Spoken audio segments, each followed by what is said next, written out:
이렇게 그러니까 삶이란 무엇인가? 저도 사실은 막연하기는 하거든요. 막연해요. 네. 그럼 뭐 저도 사실은 제가 질문을 해도 그렇고 제가 질문을 받아도 그렇고 이게 이제 삶이라는 건 저는 그래요. 네, 네. 제 짧은 소견의 지론이지만 이 시대에 우리가 21세기, 20세기, 21세기 이 시대에 우리가 한 생명을 가지고 태어났잖아요. 생명을 그 시대에 태어나서 그 가치, 삶은 가치가 중요하다고 생각하거든요. 어떻게 살았느냐, 살 것인가, 어려서는 살 것인가, 나이 먹어서는 살았느냐, 그것을 평가를 하는데 그 평가를 어떤 잣대로 기준을 둘 것이냐, 그죠? 그것은 해석하는 자에 따라 다를 수가 있다. 제일 중요한 것은 자기 자신이 후회가 없어야 한다. 내 자신이 나쁜 짓을 했든 좋은 일을 했든, 좋은 일이라고 하면 내가 기준에 좋은 일이고 다른 사람이 볼 때는 좋은 일이 아닐 수도 있어요. 네, 맞습니다. 그 좋은 일이라는 것은 이게 자기 자신이 후회 없이 이 시대에 한 생명을 갖고 태어났은 게 언젠가는 마감을 할 거 아니에요. 자기 자신이 후회 없는 삶을, 후회 없는 생활을 해야 된다. 이게 미래가 아니고 현실, 지금 이 시간, 이 순간도 삶의 그 가치는 이어지고 있잖아요. 이 순간도. 이 순간도 후회 없는 일을 하고 지내야 한다. 후회 없는 일을 하는 것은 기준 잣대는 좋은 일을 하고도 나쁘게 평가를 내릴 수도 있고 나쁜 일을 하고도 좋게 평가를 할 수 있잖아. 그것은 순수하니 자신이 갖고 있는 문제다. 자신이 본인이 평가를 해. 내가 나쁜 일도 내가 좋은 일을 했다라고 판단하면 그건 자신이 평가한 거기 때문에 네, 맞습니다. 네. 후회할 필요는 없다. 네, 그럼요. 그러니까 누가 뭐래도 내가 좋다고 평가해서 내가 이런 시위를 했을 때 그게 사실은 내가 좋다고 했기 때문에 하는 거지. 그렇죠. 네. 그런 것들은 뭐 단지 이제 공동체에서 네. 공동체에서 그 공동체의 역할은 여러 가지 룰이라는 게 있잖아요. 룰, 그럼 이제 법이라고 평가를 할 수 있죠. 그걸 공동체에서는 그걸 지켜야 할 도덕적인 가치가 있잖아요. 그걸 지키는 게 가장 같이 지키면서 내가 해야 할 일을 해야 가치가 있지 않냐.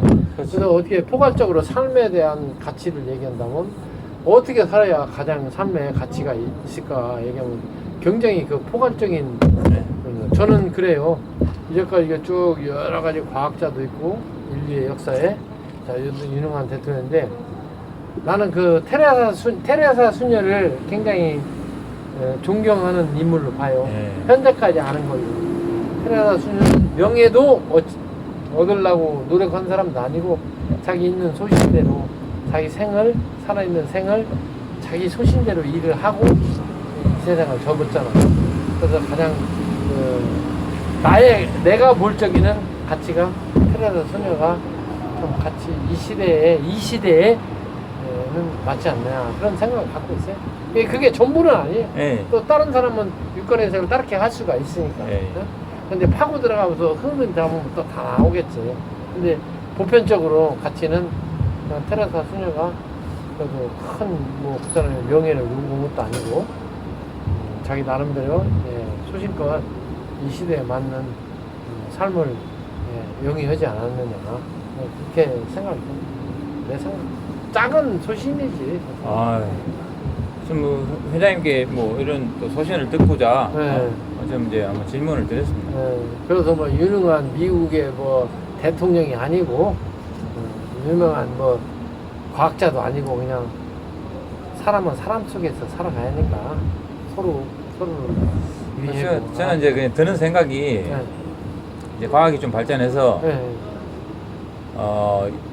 좀 유명하고 좀 이렇게 좀 영향력을 미쳤던 사람은 좀 죽지 않도록 했으면 싶습니다. 예를 들면은 마이클 조던이나 마이클 잭슨이나 뭐 칼 루이스나 뭐 이제 그런 김대중 선생이나 그런 인물들은 저는 사이보그로 해서 한 사이보그를 하든 뭐 그냥 뭐 그래픽을 하든 그런 인물들은 그냥 죽지 않도록 했으면 좋겠습니다. 아, 그것도 좋은데. 사실은 예. 근데 제가 생각하는 건 그래요. 이렇게 한 개인의 이렇게 능력을 이렇게 키워온 것도 중요하지. 자기 능력을 키워온 건데, 근데 인류의 지구 전체를 놓고 봤을 때 인류의 좋은 역할을 했던 사람이나 할 수 있는 사람, 그런 사람이 이 시대에 존경받는 인물이 됐으면 좋겠다. 예. 인류의 예. 개인이 아닌 인류. 그래서 그런 사람이 있었으면 좋겠다라는 제가 생각이고. 테레사 수녀에 대해서는 잘 모르지만은 회장님께서 존경한다는 그냥 그 이유만으로도 저도 테레사 수녀를 저는 존경합니다. 그러니까 근데 그분은 이제 여성인데 예. 성인으로 추대돼서 여성은 성인이 될 수가 없어요. 카톨릭 그 교리에. 예. 그렇지만 여성이지만 성인으로 추대까지 됐다고. 그럼 대단한 그 틀을 벗은 사람이야. 그건 근데- 본인이 벗은 게 아니라 교황청이고 세계사에서 그걸 인정을 한 거야. 세계사에 그 틀을. 그것도 남성 울려주의자의 그치? 그 영향 아닙니까? 근데 그분이 그 사람이 선진국 사람이 아니야. 인도 사람이 아니야. 인도죠? 인도 사람 테레사 수녀. 그냥 그런 사람은 존경받을 만하다. 근데 지금 와서 뭐 우리나라 박정희 대통령이 산업화를 이룬 건 사실이에요. 그렇지만 세계사 인물 사전에 못 올라간 이유는 그거 자기가 목표한 걸 추구하기 위해서 인권 유리한 부분이 있기 때문에, 독재를 한 부분이 있기 때문에 추대가 못 되는 거야. 세계 인물 사전에 못 올라가요. 예? 이게 어려운 거야. 그렇지만 호치민이 있죠. 호치민 공산주의잖아. 호치민 호지명이요. 본명이 그는 올라가 있잖아요. 세계 인물 사전에 호지명이면. 저는 잘 모르겠습니다. 그건 잘 파악해야 돼. 우리가 민주주의를 하면서 민주주의 좋지. 여러 사람의 의견을 존중해서 법의 집행이 되고 실행하는 걸 존중. 근데 어차피 세계사라는 것은 개인의 감정이 되는 게 아니에요. 세계사는 잘 되다 보면 뭐 산업화야 박정희 대통령이 엄청나게 시켰지. 우리도 좋아해요. 좋아하고 존경해요. 좋아하지만 세계사 인물 사전에 못 올라가는 이유가 있어. 이 부분은 아쉬운 점이 있다. 그런 부분. 그리고 몰라. 세계적인 유명한 과학자가 아닌 나는 그냥 사람은 사람 속에서 살아가는데 예. 서로가 서로를 인정해주고 존경해주고 어려우면 좀 보살핌이 필요할 것이고 보살핌을 받아야 할 의무가 있고 보살핌을 주어야 할 의무가 있어. 도의적으로. 그러면 세상이 필요하지 않냐. 그런 차원에서 테레사 수녀를 존경한다. 두 번째 질문. 네. 회장님께서는 그 우주에 끝이 있다고 생각하십니까? 없다고 생각하십니까? 우주? 네. 우주에? 네. 저는 관심사가 응. 그냥 좀 우주인데 우주에는 끝이 있나 없나? 그건 지금 판단을 사항이 못해야죠. 네. 판단할 수가 없어요. 네. 결론을 내릴 수가 없어. 이제 결론은 없지만은 응. 이제 회장님 견해.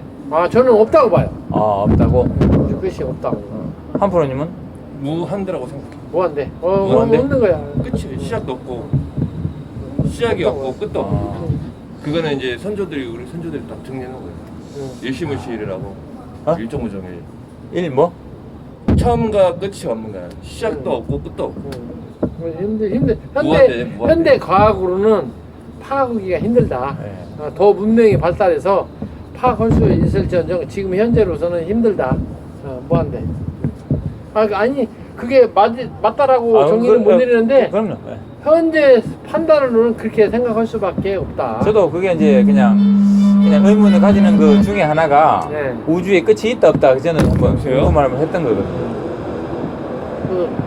제일 중요한 것은 이렇게 보면 우리가 정프로님도 이 시대에 살면서 사람 속에서 살잖아요. 우리가, 그래서 이 시대를 용해하면서 사람 속에서 살기 때문에 내 주변 사람들이 나를 인정하지 않고는 내가 아무리 유능한 사람이 돼도 그건 실없는 세상이에요. 인정하지 않으면 유능할 수도 없겠죠. 네. 네. 그래서 모든 직업 자체가 30대, 40대는 그 직업을 위해서 열심히 뛰고 뛰는데 한 60대, 70대 되면 다 부질없는 짓이다. 어? 제일 중요한 것은 내가 지나가 보니까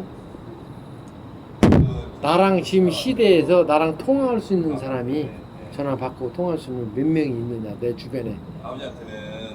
그게 중요한 것 같아요. 나한테 듣고 싶은 말이 30대, 40대는 수백 명, 수천 명이에요. 그죠? 통화할 수 있는. 내가 말을 안 했어. 60대, 70대 돼서 그런 사람이 과연 내 주변에 얼마나 있느냐. 그게 중요한 것 같아요. 내가 느끼는 거예요. 30대, 40대는 한우가 당차야. 그래도 야 인생 모든 전체가 우리 김종필 씨가 옛날에 얘기해서 정치인은 허업이라고 했는데 허업이요. 뭔가 허위적인 거야. 공허한 일이? 공허한 일이죠. 그렇죠? 인생 자체가 네. 내가 올 때는 그거다. 그래서 굉장히 내가 그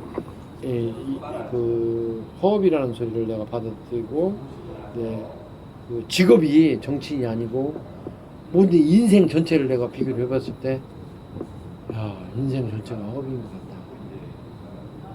나이가 어느 정도 사이에 잘 살았든 못 살았든 나름대로 역할을 하고 살았잖아. 못 살았든 못 살았든 그럼, 잘 살면 네. 잘 사는 대로. 근데 아무 의미가 없어. 그래서 최하위 뭐 그냥 제 생각이지만은 최하위 그 뭐 직업의 순으로 볼 것 같으면은 사람의 순이 아니고 직업의 순으로 볼 것 같으면 최하위를 그 바둑이란다.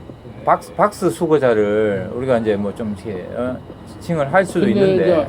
정부를 알아들을게요. 지금 내가 지금 하는 일이 살고 보니까 정치인이 허업이 아니고 인생이 허업이다 라는 표현을 했잖아요. 네. 박스를 줬든 법률가로서 판단을 했든 그 의미가 없다는 게 네. 모든 게 허업이다. 그러면 뭐가 중요하냐 살아서. 그러면 21세기를 접하고 우리가 20세기 접하고 21세기 접했잖아요. 이 시대에 그나마 조금 우리가 살았다는 걸 느끼려면 주변에 내가 통화할 수 있고 나름대로 내가 잘못했든 잘했든 뭔가 역할을 할 수 있는 부분이 있으면 남들이 평가를 해주는 부분이 있을 거 아니야. 그 일이 있으면 다행이다. 어? 다행이다. 거의 다 사람은 마음이 있지만 실행에 옮긴 사람이 거의 없어요. 거의 없어요. 연구말에 다낭에 그 선두에 지내고 뭐 자금 전달식에 참석하고 전하고 오는데 그냥 건성으로 간 게 아니에요. 깊은 뜻을 가지고 이 지역에 대단하십니다. 우리나라 군인들이 젊은이들도 장가도 못 갖고 죽은 사람이 거의 5,000명 돼요. 총각에. 그 희생도 따랐을 뿐더러 이 지역의 주민들도 마을에 187명이면 183명이 다 사살당했어. 죽었어. 거기에 임산부도 껴있어요. 그럼 전쟁이라는 것은 침략자와 침해받은 사람이 같이 피해자야. 이 일은 있어서는 안 된다는 거야. 그래서 내가 보면 우리 스님이 돌아가셨지만 그 천도제를 다 지냈어요. 우리 젊은이들, 군인들, 그리고 그 마을의 희생들 다 지내줬어요. 3년간 걸쳐서. 그래서 그 나라 돌아가신 뒤에 그 나라 정부에서 동상을 해줬어요. 동상은 지도작품 안 해줘. 공산주의에서 어림도 없어요. 이렇게 하면서 지나면서 야, 이 일은 우리 국가 정부에서 해버리면 문제가 훗날 때 사회단체에서 하고 있는 거예요. 우리나라에서 두 단체에서 하고 있는 거라서 외교통상부 국제협력단에서도 지원을 해요. 그런 일. 정부에서 하면 안 돼. 민간 단체에서 화학차로. 그리고 호치민과 자 420과 호치민 국방 수도하고 비교하면 거기는 원한이 없어. 근데 제일 문제는 전투 지역에서 문제가 있다. 다낭 지역에서 거기에는 말을 안 해. 거기 주민들은 직접 피해자니까. 그런데 거기에 뭐가 문제냐면 돌에 비석에 187명, 183명 사망. 여기는 임산부도 있고 한국의 청룡부대가 사살했다. 이런 기록이 돌에 써 있다라는 거요. 그걸 없애야겠는데 못 없애요. 그래서 그 화합 차원에서 지원 활동을 하는 거야. 국가에. 근데 참 이게 문제가 뭐냐. 그걸 하면 보수단체에서 한국인 희생이 있는데 그쪽만 옹호한다고 막 비판을 하는 거야. 그게 아니고 우리나라 한국인도 젊은 장가도 못 가고 청년들이 죽어갔어. 5,000명이나 다낭 지역에서. 그죠? 그것도 전부 천도제를 지내줬어요. 스님이 3년간 거쳐서. 그걸 무시하는 게 아니에요. 저기 베트남이 잘 살다 보면 정신대 문제를 제기해요. 베트남의 대학교 교수가 문제를 제기해서 우리가 시작했어요. 그 일을. 예? 일본 오고 사회복지과 교수 오고 한국 오고 그 베트남 교수끼리 모임이 있었어요. 근데 우리가 일본에 요구했는데 베트남도 니네들이 했으니까 해라 해갖고 하게 된 거야. 그게 요구하게 돼 있어요. 이제 국가 차원에서 이게 지원 정책이 돼갖고 하고 있어요. 하고 있는데 우리가 뭘 바라고 하는 건 아니야. 그냥 인간으로서 잘못되면 뉘우치고. 우리는 용병이야. 우리나라 군인들은 용병이야. 용병. 미국에서 돈 줘갖고 팔려간 거야. 그죠? 용병이야. 일본은 이해를 하는데 일본은 이해를 못해. 왜? 뭐냐면 큰 틀에서 보면 이해를 해. 큰 틀에서. 왜? 용병으로 팔렸어. 월급 받고 뭐 용병 팔려왔으니까 미국에. 근데 임산부 살해 깊이 파고 들어가면 용서가 안 되는 거야. 그죠? 싹 죽여버렸어. 다 마을을. 근데 왜 죽였냐? 우리가 피해가 있은 게 죽일 수밖에 없어. 그 마을을 다. 거기에는 부시가 첩자가 몇 명 있어. 그걸 없애기 위해서 다 죽여야 돼. 그래야 우리 군인이 살아. 우리 청룡부대가 요원이. 그럴 수밖에 없어요. 이해가 돼. 그래서 그런 것도 결국은 그러니까 화해를 잘해야 하잖아. 그 차원에서. 회장님께서 전쟁을 이긴 사람도 진 사람도 다 피해를 본다는 피해자라. 이긴 사람도 없고 진 사람도 없어. 다 피해자라는 거야. 그래서 가장 불쌍한 게 민간이 한 것도 못 오고 그냥 죽어가야 돼. 그냥 그 침입자에 의해서 어떻게 됐든 간 그 상황에서 그런 게 너무나 그 안타까운 심정이고, 그래서 그런 차원에서 그 일을 이제 하고 있어요. 하고 있는데 이 일이 겉으로 보면 아무것도 아닌 거야. 근데 깊이 내막을 파고 들어가면 심각한 부분이 있다는 거야. 영원히 도로는 지워지지 않아요. 그 글씨가 영원히 남아. 후대에서는 이것을 기억해야 한다고 써 있어요. 거기에 돌에. 예? 그래서 그 전에 물심양을 우리가 하고 있다는 거예요. 그래서 그 인민위원장도 만나서 다 얘기하고. 근데 좋아. 관계는 좋아. 우리 관계는 좋은데. 인간은 왜? 내가 아니. 누군가는 다른 사람도 하고 다른 단체도 하고 관심을 가져야 한다는 거지. 그런 차원에서 진입한 거니까. 모르는 사람은 몰라요. 그 군발이들 얘기하고 막